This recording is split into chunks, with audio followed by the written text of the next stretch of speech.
O motivo de eu estar gravando esse vídeo é porque eu fiz um compartilhamento e rolou um questionamento que eu sempre tento responder. Eu já tentei várias vezes escrever textos sobre isso e eu tenho uma tremenda dificuldade. Então eu resolvi gravar um vídeo para tentar passar um pouco mais da ideia. Até porque eu tenho uma dificuldade de encontrar pessoas ou lugares para conversar sobre esse tipo de questão fora do meio acadêmico. E esse meio acadêmico não tem nada a ver comigo. Quer dizer, no meio em que eu costumo transitar. E o que acontece? A matéria que eu postei, ela afirma que... ela diz que a neurociência afirma que livre-arbítrio não existe e que nós somos escravos do nosso cérebro. E que o que aconteceria seria que, na realidade, alguns microsegundos antes de nós tomarmos uma decisão, o nosso cérebro já teria tomado essa decisão por nós e só enviou o comando para que a gente executasse aquela ação. E a gente, por achar que a gente está tomando esse controle, a gente acredita que a gente está tomando, a gente está fazendo isso por vontade própria. Bem, eu postei dizendo que eu concordo com isso e afirmando que nada se cria, tudo se copia. É que nós estamos só, na realidade nós somos só o tempo todo lidando com situações e buscando entre as referências que nós tivemos desde o momento em que nós nascemos até o presente momento, buscando entre essas referências aquelas que provavelmente tiveram mais impacto na nossa vida, como talvez traumas ou isso são para coisas muito grandes, né? Mas ou coisas que são mais repetidas ou que fazem parte de uma repetição diária, né? De um cotidiano, elas obviamente talvez vão ter mais força, né? Na hora de tomar essa tomada de decisão, quando você precisar tomar uma decisão muito rápida. Até porque se você não tem uma referência, você não tem como usar ela, e da mesma forma você não tem como criar ela. Então a gente só tem como ser ou fazer aquilo que, naquele contexto que a gente está inserido, né? A nossa realidade, o que a gente foi exposto, as coisas que a gente passou e etc. é que vão definir todas as nossas possibilidades de escolha. Por exemplo, aí no caso o Rodrigo me questionou sobre e as pessoas que criam música. Como é que funciona? Peraí. Exemplo, quem compõe uma música, quem cria piada e tudo mais. Eu sei que o Rodrigo trabalha com desenvolvimento web, alguma coisa gráfico, ele faz front, faz back, enfim. E pensando nisso, eu digo, cara, por exemplo, para você fazer uma criação publicitária ou você criar uma peça de arte, né, um flyer que seja, você vai sempre buscar referências antes. Você pode criar do nada, mas você vai sempre ter tido uma referência antes para você criar aquilo dali. Seja um formato quadrado, seja se você vai tentar fazer quadrado, retangular, redondo, é porque você tem um pré-conhecimento de que essas coisas existem. E se você tentar criar alguma coisa, essa coisa só vai ser criada pela tentativa e erro e uma probabilidade. Mas eu não acredito que a gente nunca consegue prever com perfeição uma coisa totalmente nova, né?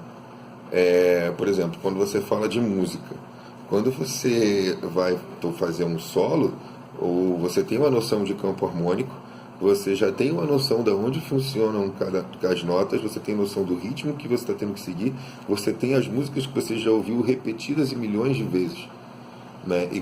E se você com melhor você é com a coordenação motora, quanto mais você desenvolveu a sua parte motora da mão e o seu ouvido, você vai ter cada vez mais uma possibilidade melhor de fazer mais eficiente esse trabalho, né?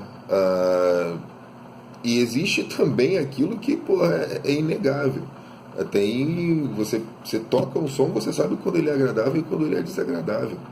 Então, os instrumentos musicais, eles hoje em dia o nosso ouvido já está acostumado a um certo tipo de som, um certo tipo de refinamento, que antigamente não existia. Muito bem, se você pega um jazz, aquele ritmo quebrado, para quem não está acostumado com aquilo dali, é muito estranho.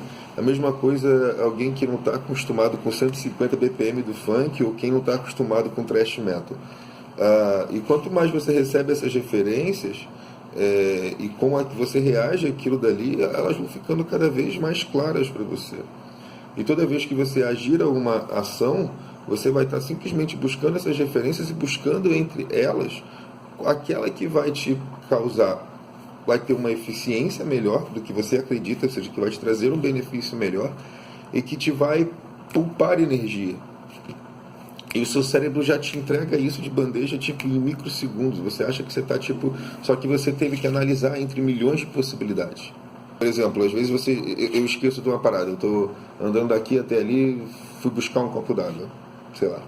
E no meio do caminho eu pensei em outras coisas, aí eu chego, paro na cozinha e falo, cara, o que eu vim fazer aqui? E eu preciso pensar, olhar para o lado, buscar uma referência na minha cabeça do que eu possa estar fazendo ali. E aí eu vou lembrar que eu levantei e tal, eu cheguei ali, para beber um copo d'água, eu bebi um copo d'água. Quando eu era criança, pelo menos, eu não sabia como fazer nada, eu não sabia nem andar, eu não sabia falar. Naturalmente, nós humanos, nós não falamos, nós fomos desenvolvendo essa capacidade, né, no decorrer da nossa evolução e da nossa história. Ela foi cada vez mais sendo evoluída pela nossa necessidade de comunicar todas essas referências que a gente começou a multiplicar pelas possibilidades que a evolução permitiu para a gente, né? A questão dos polegares, né, as mãos, e a gente poder trabalhar a partir da associação de coisas, e isso acabar criando novas possibilidades, nos deu possibilidades para ir cada vez mais dominando o nosso ambiente e cada vez mais ir criando possibilidades para a gente. Bom, já está muito longo isso, eu não quero ir muito para frente, mas eu acho que talvez seja importante colocar um ponto de como eu penso, né, como é que a gente chegou até aqui, nessa questão de evolução.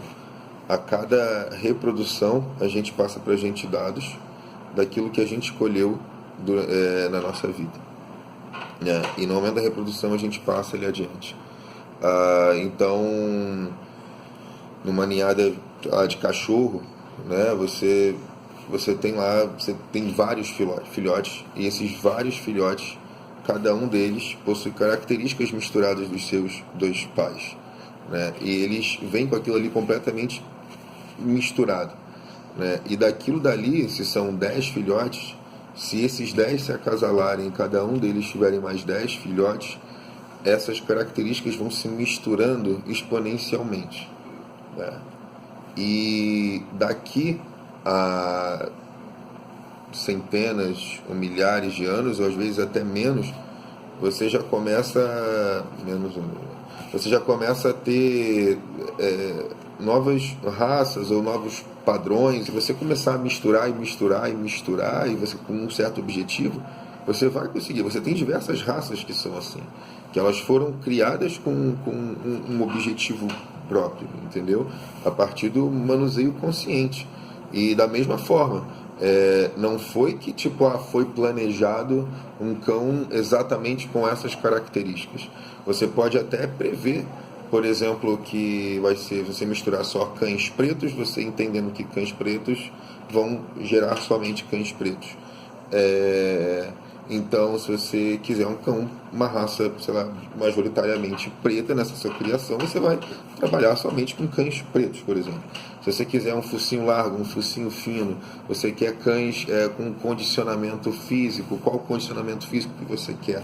E você vai misturando isso. E você pode prever, né, matemática, com uma consciência, a partir das referências que você tem, misturando esses dados, você pode ter uma prévia de como pode ser, né? Mas isso você não vai estar criando exatamente, você vai estar unindo duas coisas, mas o resultado exatamente você nunca vai conseguir prever. E quanto mais complexo é isso, mais difícil você fica.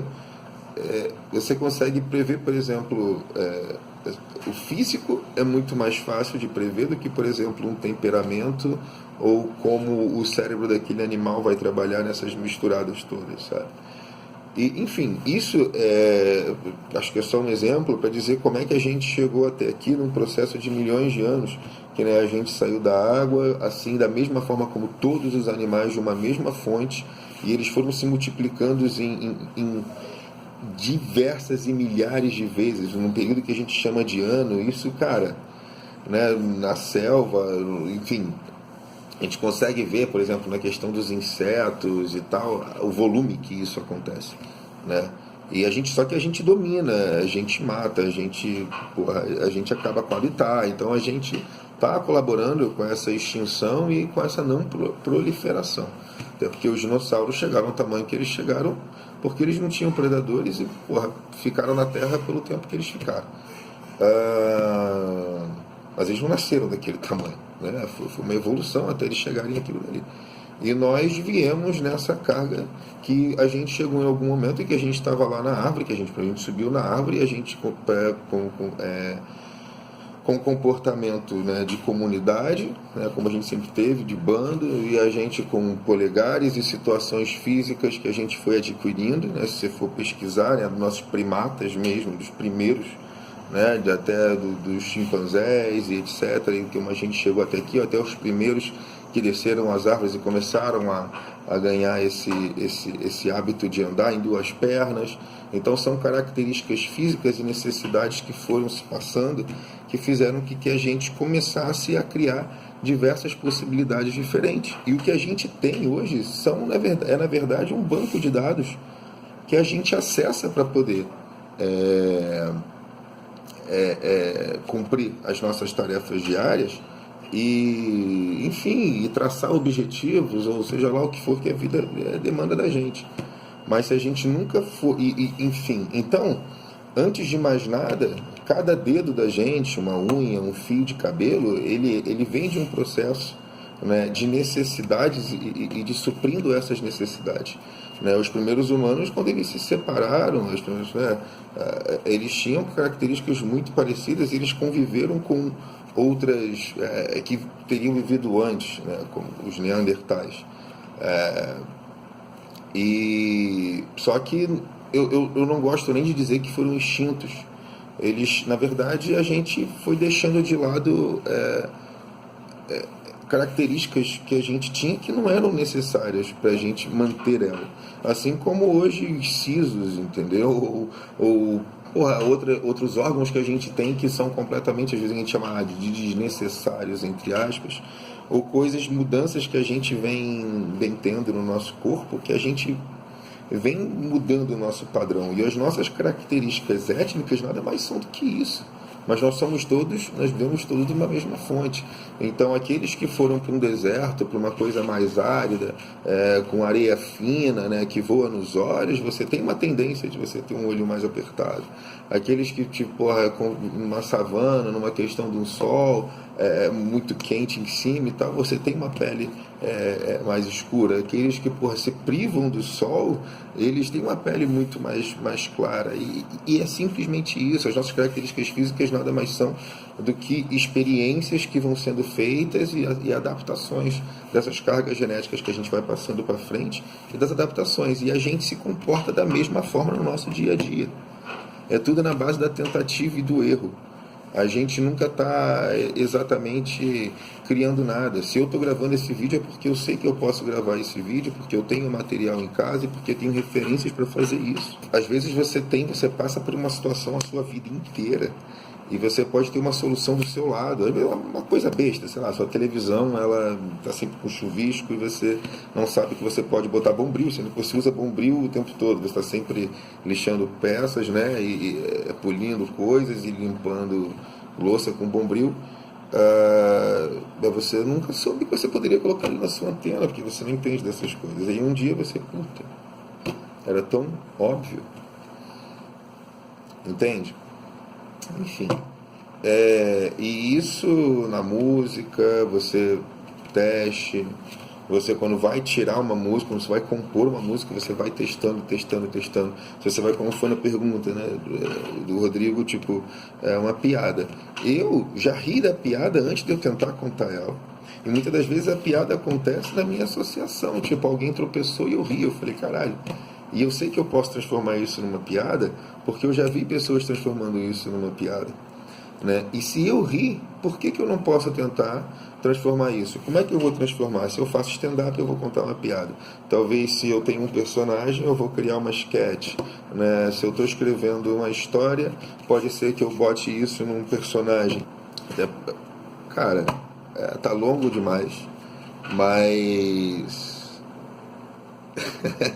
eu acho que tu não vai entender porra nenhuma. Mas essa porra aí